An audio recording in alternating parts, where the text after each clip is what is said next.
Welcome to Experts Corner. My name's Logan.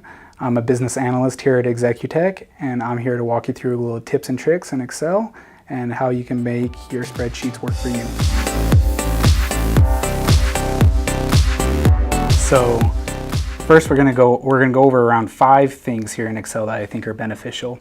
First would be customizing the ribbon, pivot tables, basic VLOOKUPs, basic SUMIFs, and basic indirect functions.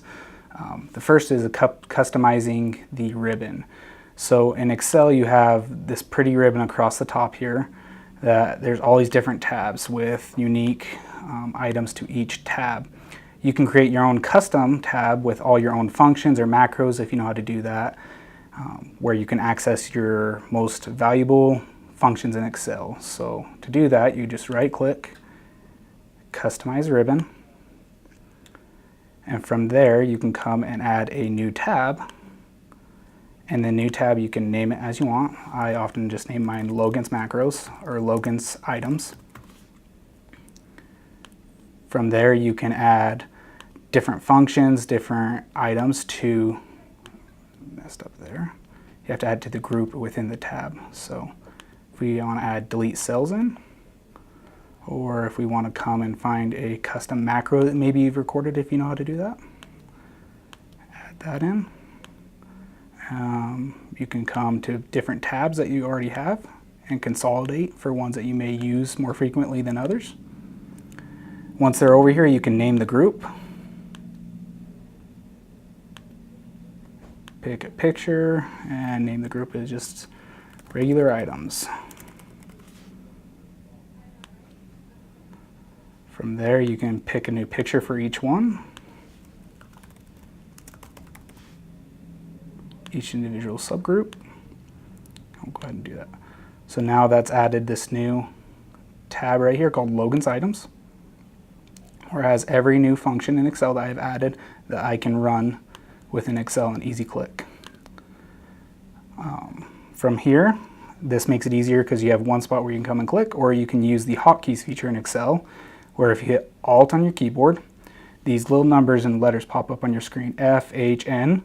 From there you can follow your screen, so follow and type. So if I hit Alt, Y1 as displayed on Logans Items, it'll pop up with this next feature with D, Y, and V. So if I hit D, it will run that action that's associated with that letter.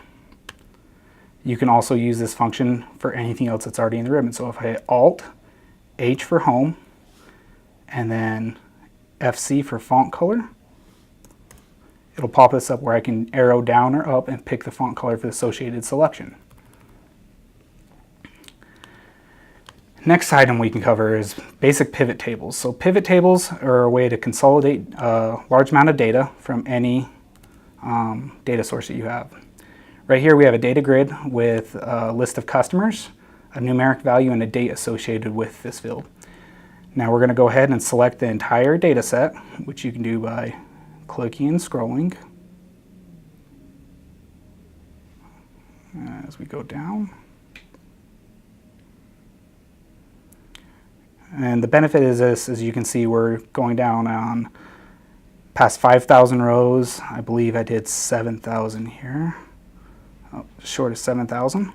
If I come up here and I hit, after I have selected the data, come up and hit Insert, Pivot Table, it'll give this pop-up box where we have the range already selected and we're going to add to a new worksheet. Hit OK. From here it will pop all the column headers into this area, and you can drag them down to associated fields. So we're going to drag client name to the rows, which will populate all the unique client values right here. Now if we take the numeric value and add it to values, it will show the corresponding value or sum of all those values for each unique customer. If we want to get more complex, we can add the date to the columns, where then it will break it out and show the sum for each corresponding column within the date range. Okay, if you didn't know what pivot tables are, they're a way to consolidate a large amount of data into a unique data source. So our underlying data is a list of approximately 7,000 rows of client data. So a pivot table can take that and consolidate it into a smaller data set that'll give you an overreaching view. So with adding the customers to the rows, the adding the customer to rows, adding the numeric value to the values, and adding the months and the date to the columns, it'll provide you this view. From here, if you don't want the numeric view, you can always come and change the value by clicking in the value item here, clicking the drop-down arrow, hitting value field settings, and clicking the different parameters that you would like. If you would like the average for the customer 1 for August, you can do that. And from here, you can always just format it as you would any other cell within Excel. You can also move it, so if you wanted to filter items, you can drag the client to filter, and over here you'd be able to click a drop-down list and pick specific customers that you would or would not like to view by clicking and unclicking boxes, and that would give the overall view of them as well. Next item I would like to show you guys. Let's reset this pivot table. Make sure we're not filtering anyone that we don't want to filter out. And we're going to go over a basic VLOOKUP. So I already have a tab prepared in here. I have hidden. So say you're wanting to do a roll forward, which is a basic accounting function here. So we have this entire data report that you want to consolidate up. You've created a pivot table, as displayed here, that has all the hours for August, September, October, and November. We're going to remove the filter by dates here. So you just have the total value, or the average. Let's change that to sum as well. Sorry about this, guys. So there's our data set. So we want to get those numbers in a formula way so we don't have to change it every month into the roll forward. So from here, you're going to select a cell, and we're going to do a VLOOKUP. So equals VLOOKUP. You want to start with what value you want to find in the corresponding table. So here, we're trying to find data for customer 1. So I'm going to select customer, comma. Next thing we're looking for is the table array that's associated that you want to look up. So this is where we're going to go back and reference the pivot table. And I'm going to select columns A and B because this contains our entire data sort. It's important to note that your first column has the corresponding value. So how this says customer 1, we want that to be selected on the first column.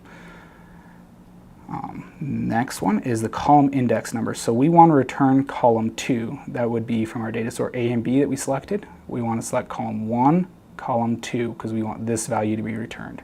So I'm just going to hit 2 in my formula, as you can see up here. And next is if you want an approximate or an exact match. That's saying if customer 1 isn't found in this table, it's not going to return anything. Or if you use the exact match, if customer 1 is in here and use the approximate match, it may or may not return that. I typically like to use exact match because I want exact items and I don't want to be working with false data. So if I end that and close it, this 1587 will be the same number I looked up from right here on 1587. So from that, on this roll forward, I can take this formula and drag it down, and it will auto fill down for every customer. The benefit about this is if you have a recurring table that may or may not be the same every quarter, every month, every week that you're running it, you could have all these data points stay the same, where this pivot table may fluctuate and it will only pull the data that's valid and accurate at the point. Just a tip here, I have things color-coded. Red, I've always referenced as an active formula referencing another tab. So this is a formula referencing this other tab.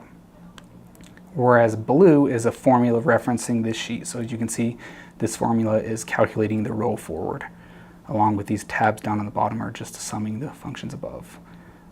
Another point, I always add check formulas to make sure we are capturing all the data. So from here, this function right here is checking to make sure that all the data presented above is including the data over here.